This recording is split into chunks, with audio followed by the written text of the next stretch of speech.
Hi guys and welcome back. So today I'm going to be showing you how to make a red velvet cake with Ermine frosting. Let's begin.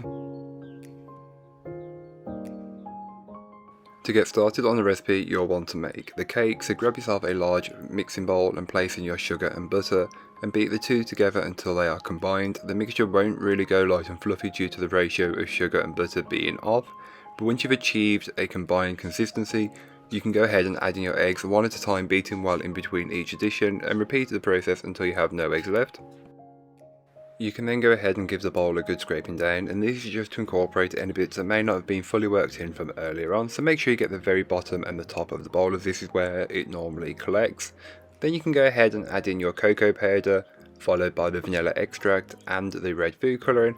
Make sure you use a good quality food colouring, as you don't want to add too much and alter the consistency of the cake. Mix that in on a low speed to start with, and just mix that in until it's fully incorporated and it should look very bright. Don't worry, this will dull down, but then you will want to give the bowl another good scraping down, and this is just to incorporate any bits that may not have been fully worked in from earlier on. So then you can start adding your flour and your wet mixture. So start by adding around a third of your flour mixture into the mixture and just mix that in until it's fully incorporated. Then add in half of your buttermilk. Repeat the process until you have no ingredients left. You should start with dry and end with dry.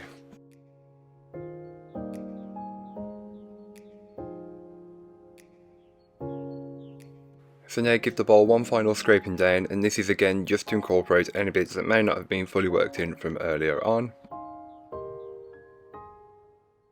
Then you can go ahead and add in the bicarb, and directly over the top of that add in your white vinegar, and you'll want to allow it to fizzle. This is what's going to cause a chemical reaction that will help the cake rise.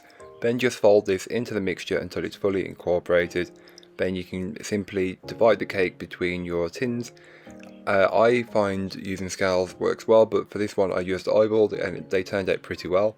So feel free to do it whichever way works best for you. But once you've done that, you'll then want to smooth and level out just to help with the consistency of baking.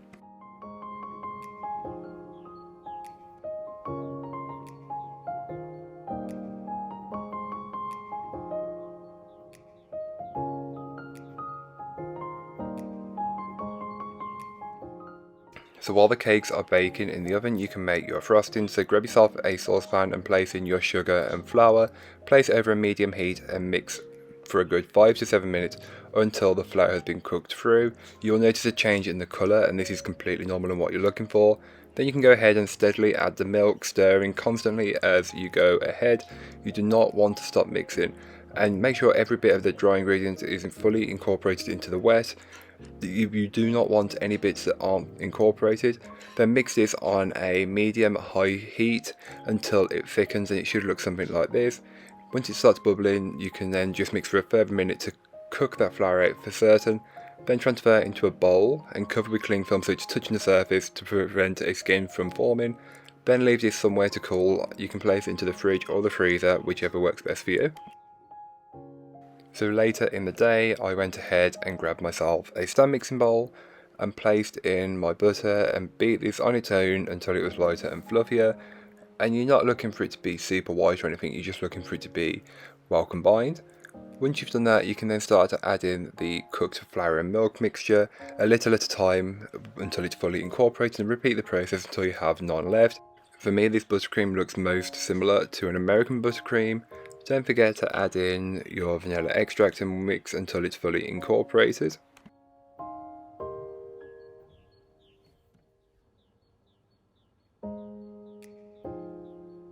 So for the cake, you can decorate it however you like. So grab your plate, stand or board, and then place a blob of buttercream into the center of it, and then just place your first layer of cake on top, pressing down to secure it in place. I'm not decorating the sides of this cake, so I've just pipe blobs around the outer edge of the cake and fill the center in and just smooth it out, and then place my second layer of cake on and repeat the process with the other layer of cake. But once you get to the top layer, you can go ahead and just, instead of smoothing it off, I like to just pipe these blobs on top of each other until it looks somewhat like a flower on top. But again, it's completely up to you and you can do whatever you'd like.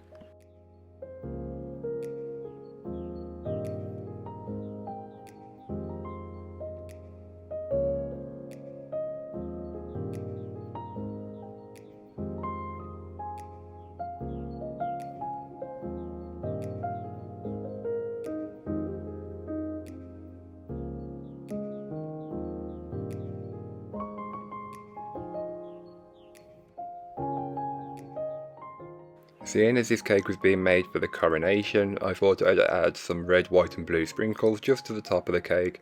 You can skip this out completely, but I thought it just added a little bit of colour. So here is what the cake looked like once it's been in the fridge for around 20 minutes, just so it's firmed up a little bit. You can tell you got 3 layers of cake, buttercream, and this buttercream works really well with red velvet. I do believe it was the traditional buttercream that was served with this cake, but cream cheese is much more commonly used. So thank you so much for watching, I hope you enjoyed. If you did, don't forget to like, comment and subscribe for more from me, and I'll be back again very soon with another recipe, so join me then. In the meanwhile, don't forget to check out the description, there'll be a link to this recipe, a link to my blog and links to all my social medias. But that's all for today, I hope you enjoyed. Bye guys.